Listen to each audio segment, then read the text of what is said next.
Assalamualaikum warahmatullahi wabarakatuh. Selamat datang di channel Joyo The Explorer Channel. Selamat datang, semoga Anda dalam keadaan sehat walafiat, rezeki murah yang barokah, dan beraktivitas sebagaimana biasa dengan kondisi sebaik-baiknya. Oke teman-teman semua, kali ini kita akan membahas tentang perkembangan teknologi otomotif ya. Perkembangan teknologi otomotif sejak awal itu pertama kali ditemukan ya kendaraan berbahan bakar uap ya.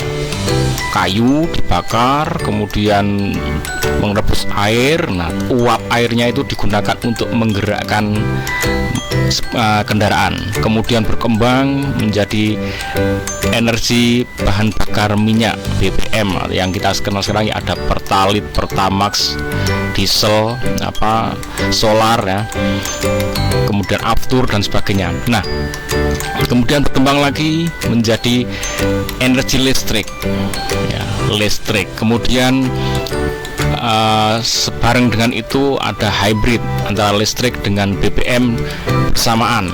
Nah, kemudian perkembangan yang terkini adalah, dan ini menuju ke masa depan, yaitu kendaraan dengan bahan bakar hidrogen.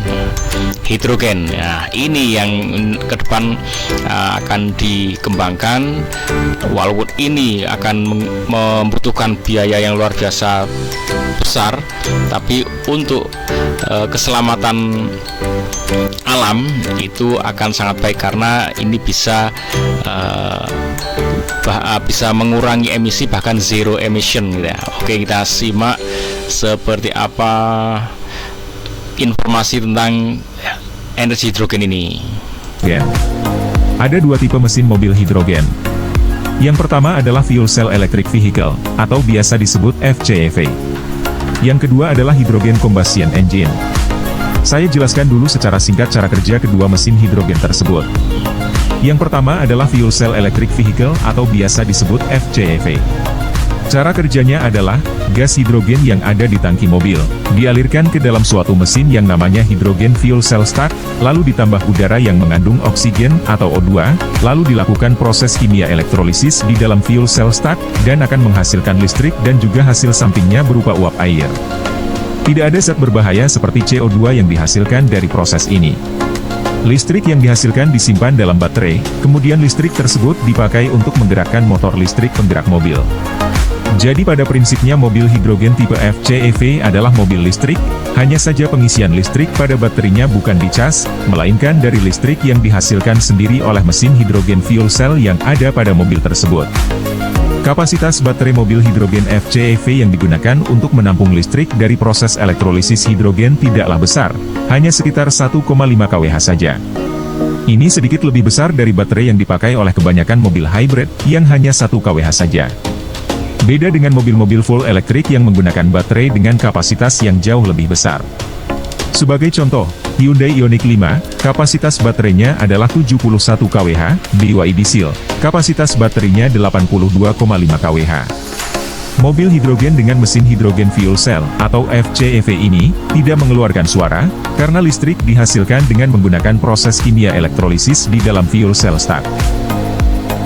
Saat ini di dunia baru ada dua pabrikan mobil yang telah menjual mobil hidrogen fuel cell ke konsumen, yakni Toyota Mirai, yang diluncurkan pada November 2014, dan Hyundai Nexo, yang diluncurkan pada Januari 2018.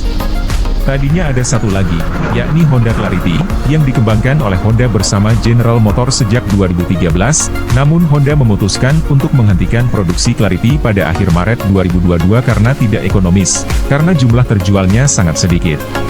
Toyota Mirai adalah satu-satunya mobil hidrogen yang paling banyak terjual.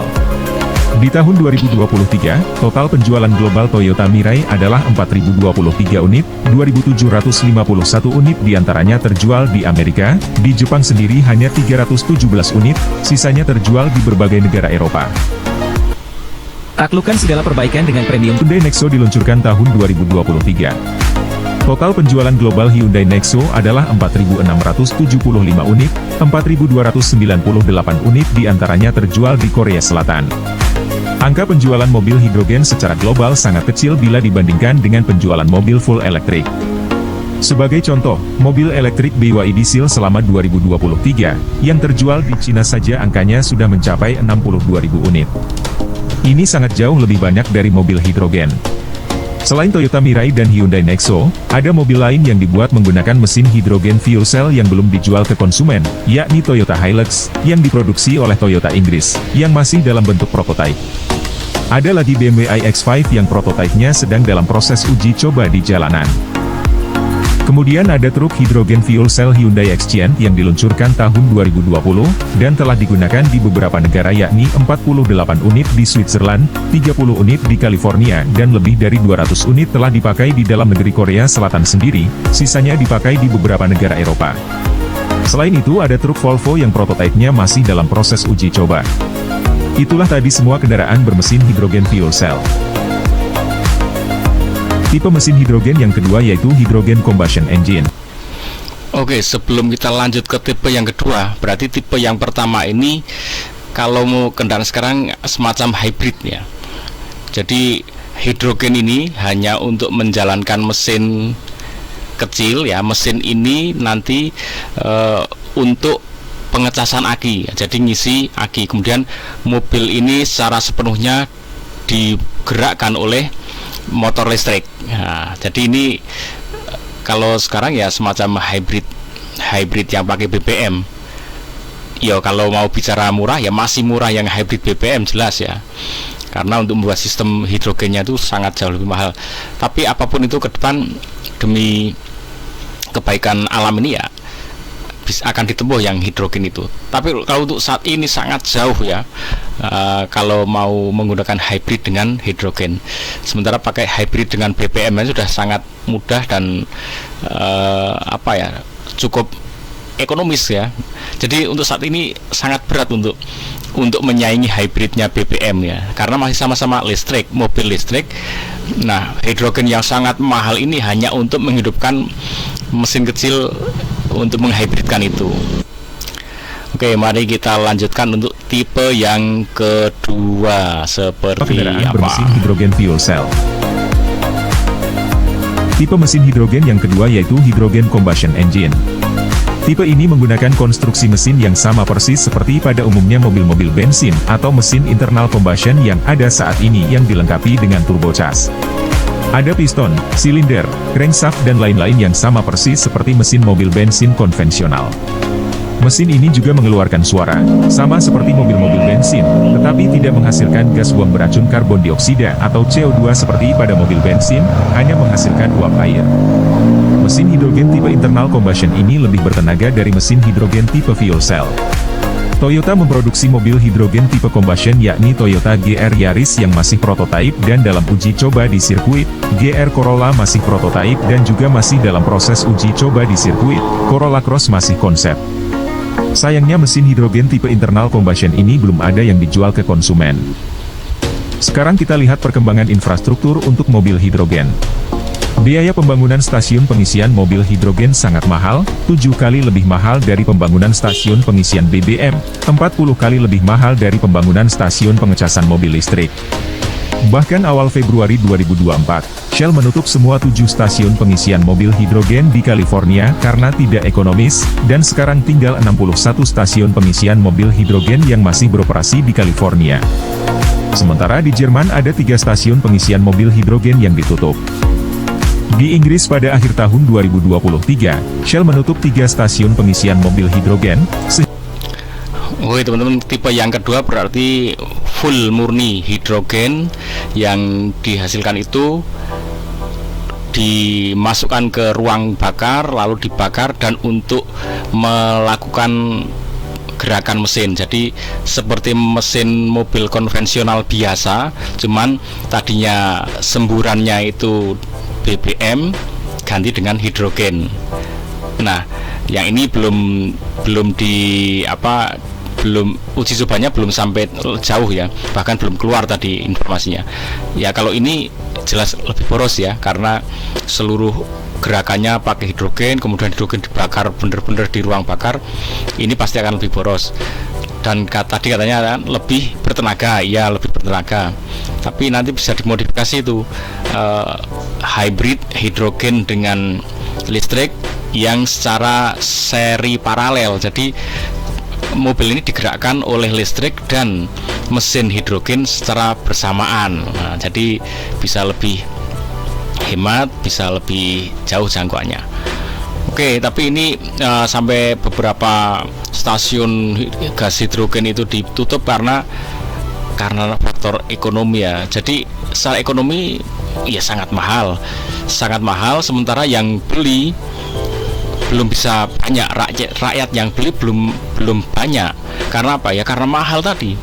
Kalau mahal, rakyatnya belum mampu, kemudian akhirnya nggak terjual, ya otomatis akan tutup juga itu fasilitas yang disediakan, karena untuk operasional nggak akan cukup ya. Nah, sebenarnya ini ada solusi usul aja sih, usul nanti kedepannya kalau mau membangun lagi yang sistem ini, dihitung aja nanti penjualan berapa ribu unit itu bisa BEP atau nanti bisa mulai meraih keuntungan. Misalkan penjualan 6.000, ya udah digenjot aja penjualan sampai 6.000 dengan harga mobilnya murah, fasilitasnya dicukupin. Nah, ini siap tekor dulu ini produsennya atau pemerintah mungkin ya. Pemerintah ataupun stakeholder itu mengalami istilahnya bandarin dulu sampai penjualan yang ke 6.000 baru mulai nanti karena sudah mulai banyak konsumennya. Kalau murah ya, nanti rakyat akan istilahnya saling menginformasikan dan akan aku pengen juga karena saya juga mampu terjangkau, fasilitasnya baik, kemudian untuk beli bahan bakarnya juga mudah, nanti akan banyak yang beli, akhirnya operasionalnya nanti bisa tertutup dan kedepannya lagi bisa bener-bener bisa dijalankan itu energi hidrogen itu ya. Jadi harus berani bandarin dulu lah di awal itu, jangan langsung dipatok harga tinggi karena biayanya tinggi ya, akhirnya seperti tadi, akhirnya tidak jadi jualan, nggak jadi dibeli karena sudah rakyat mikirnya wah mahal, udah selesai, nggak akan dibeli. Tapi kalau dikasih dulu harga murah, dibandarin dulu, rakyat merasakan nikmatnya, ternyata lebih hemat, lebih bersih, bagus ya. Akhirnya apa? Semuanya pada beli, akhirnya tercapailah penjualan yang diharapkan untuk mencukupi operasional, bahkan bisa ada keuntungan di sana. Oke teman-teman, ikuti terus Joyo The Explorer channel. Jangan lupa like, share, and subscribe. Ucapkan alhamdulillahirabbil alamin. Assalamualaikum warahmatullahi wabarakatuh.